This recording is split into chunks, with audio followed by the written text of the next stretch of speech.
We are Steven and Jill. Together, we've been buying and reselling land since the 90s. Our data-centric approach leaves our buyers asking, how can you sell it so cheap? Here on the Land Academy Show, We answer that and more. Steve and Jill here. happy Friday. Welcome to the Land Academy Show, entertaining land investment talk. I'm Steven Jack Butala. And I'm Jill DeWit, broadcasting from sunny Southern California.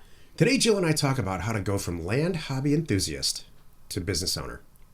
This topic came from a conversation that Jill had recently, very recently, with one of our members, one of our long time members. Like 4 years. Yeah. So before we get into it, though, let's take a question posted by one of our members on the landinvestors.com online community. It's free. John asks, does anyone know where the land use and property indicator fields come from and what they mean in parcelfact.com? Or neighborscoop.com, by the way. It's the same for both. I contacted the county, and they don't know anything about them. Yeah. There's 330 columns of data in the data set for ParcelFact and Land Academy and NeighborScoop. NeighborScoop is a ParcelFact on steroids. So really, this question is about NeighborScoop, not ParcelFact. ParcelFact is just real estate. NeighborScoop's got so many more features. And some of those columns are useless. Like phone numbers, by the way. Go ahead. Yeah, phone numbers and FEMA floodplain data and all kinds of stuff. Mm-hmm. So there's some of these columns are very helpful, and some of them are not helpful.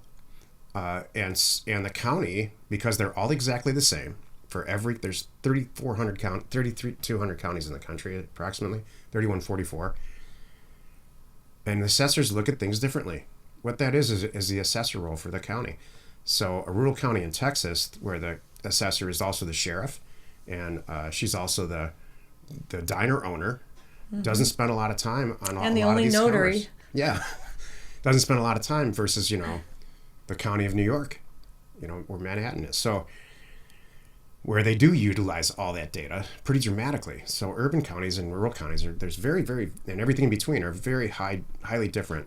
Land use, if it's used at all, I'm telling you, is meaningless. And so is property indicator.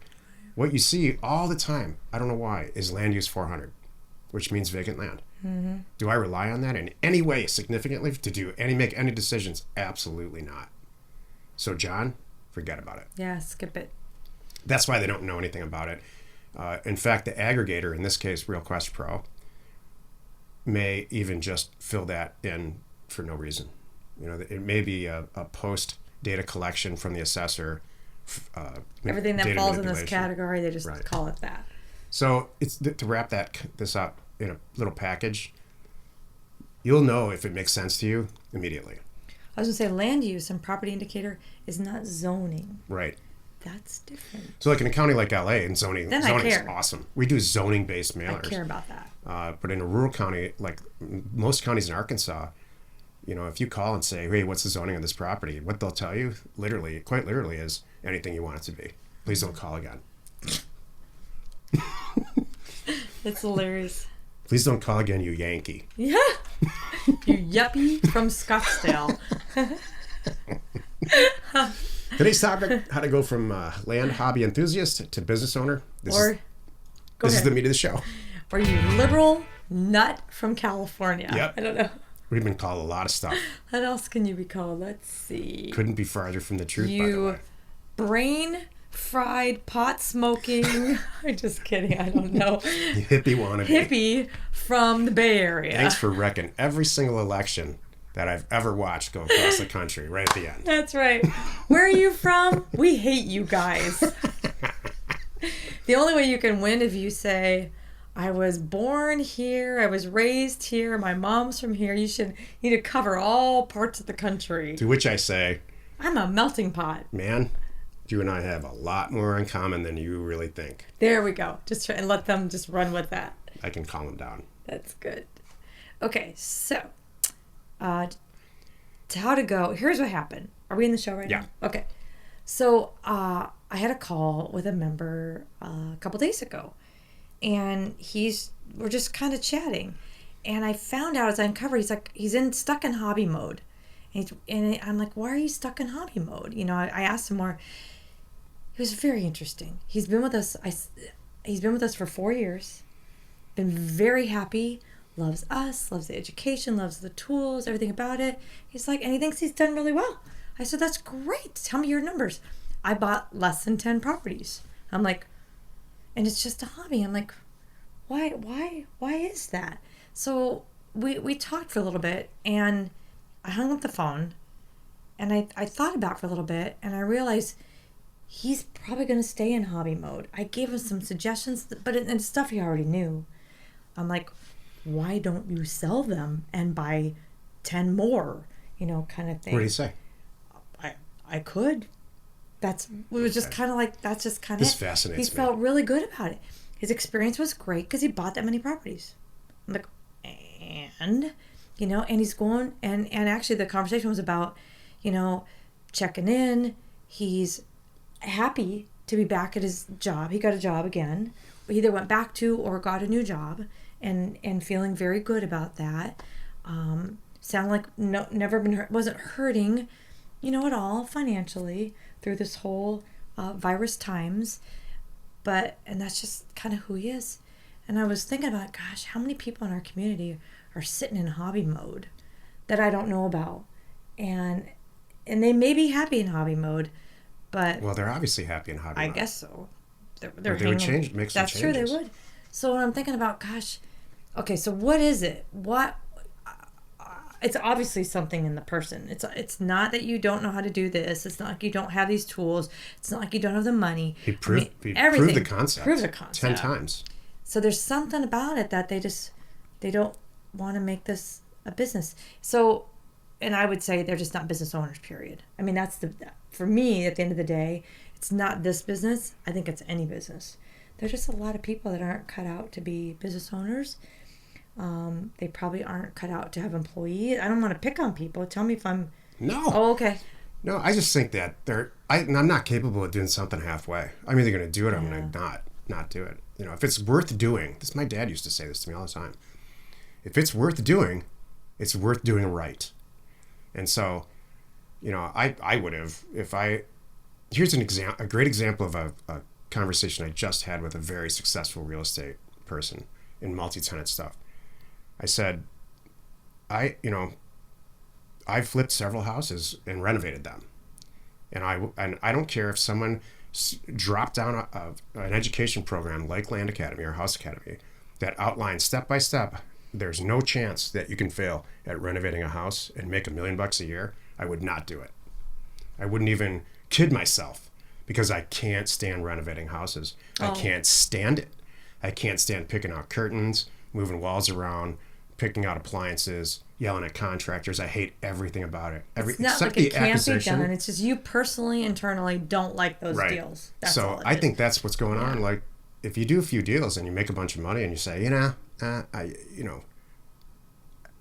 is not for me. I don't like. Then I get that. Well, but tell yourself that and then get out. I would argue that it's probably, for some people, it's bigger than that. Because here's the thing for you. You could do it, you're choosing not to. But you are choosing to be a business owner, and you are choosing to do it a different way. I think, so you think this person went back to a paycheck. I'm trying to figure out, are they not a property type person, or are they not a business owner at all? Well, the switch didn't flip for them. Yeah. The people that in the advanced group are after the first deal, they all say the same thing, and they say some version of, boy, I stuck that needle in my arm the first time, and now I'm addicted, and I love every minute of it. Right. And so, I stuck the house renovation needle in my arm, and I couldn't pull it out fast enough and run away. Right. So, what would you say is the number one thing to overcome to go from hobby to business owner? Well, I don't think that for a person like me, it was never a hobby. I did the first deal, and I said, this is what I'm going to do for the rest of my life, and I'm going to build an empire. Well, wait a minute. What about, I'm not picking on you here. No, that's okay. Because you started this is good for people to hear. Yeah, I'm thinking but I would argue that you did do it for a hobby initially. Because you didn't dive into it head first. You tested this. I dove it into head first. Wait a minute. To prove a concept. You had another job, though. Yep. You didn't immediately leave your other job. I almost immediately left it. Well, but still, you had another job while you were doing this and flipping properties and said, all right, there's something to this. I bought an 88-acre property from Ohio on eBay, repackaged it up, and sold it for twice what I paid, all in a matter of 30 days. Right. I said to myself right then, I remember this like it was yesterday, this is what I'm going to do for the rest of my life after I test it and make sure that just wasn't a fluke. Right. And I did, and I kept my job for 2 years in one way or another until I was making way more money than what my paycheck was for. Right. And I left. And here we are several years, a lot of years, decades later. Okay, because in your head, this wasn't just making money on the side. I skipped the hobby phase. Okay. You know, I don't... So what about people in the hobby phase? What would you say? I'm going to sound like your father now. I would have a hard, good look, talk with yourself in the mirror. You know? This is a great side gig for some people. It's not, you can do 5 or 10 properties and make an amazing living a year. So if that's what you're calling a hobby, then I guess you're happy. But a hobby to me is like... renovating cars. Yeah. I mean, you don't necessarily do it for money. Right. You do it because you enjoy it. Like doing a puzzle. There's no money component to it. I'm telling you, you're renovating a car. If you make any money, you have magic dust or something. Yeah. It's definitely, there's a love. It's a passion. You don't make money. It's a passion cars, project. Right. On this. So this is not a passion project. Hobby enthusiast might not be the right phrase here. Right. The question is, how do you go from amateur to pro? Right. And so if you, and the reason that you're an amateur and not just a hobby enthusiast is because the needle thing in the arm. It's good. So if you're not listening to this, you should be listening to this saying, all right, I believe it's obvious that this works. I'm a data person. Right. I want to own my own business. W-2 thing doesn't work for me. And I want to get rich, and I want to feel good about doing it and provide for my family and do some amazing stuff with my life from a financial standpoint. Then you're in the right place. If you want a little side gig where you make a couple $100,000 a year, you're in the right place. If you want a hobby, there's a lot of other podcasts for you. You know what, though? I would end on this for me, if I may. I think there's a lot of people in our group, not a lot. I think there are some in our group that it does start off as a hobby. Like, you know what, let's just see what this is about. It's kind of cool. Maybe they're just trying to buy their dream vacation property or something, like their dream property to build their house on. And this is a fun way to look at properties, get to know the area, find their dream one with the view and everything like that. But what could happen? They go from hobby to, amateur. Like, if I buy these other 5, even though I don't want to build on it, these other 5 are going to make me money. So I think you got the needle in your arm. That's it. So I think that's it. I think this is for me is the answer. You're going from hobby, accidentally to amateur, and then you go to pro. You go, all right, now we're going to times 10 this. Yeah. That's the answer. Happy you could join us today, every Monday, Wednesday, and Friday this week. You find us on the Land Academy Show. Tuesdays and Thursdays, we are on the House Academy Show. Next week, join us on the Land Academy Show for another interesting episode. You are not alone in your real estate ambition. Have a great weekend, everybody. Yay! The Land Academy Show remains commercial free for you, our loyal listener. So wherever you're watching, wherever you're listening, please subscribe and rate us there. We're Steven Jill. Information and inspiration to buy undervalued property.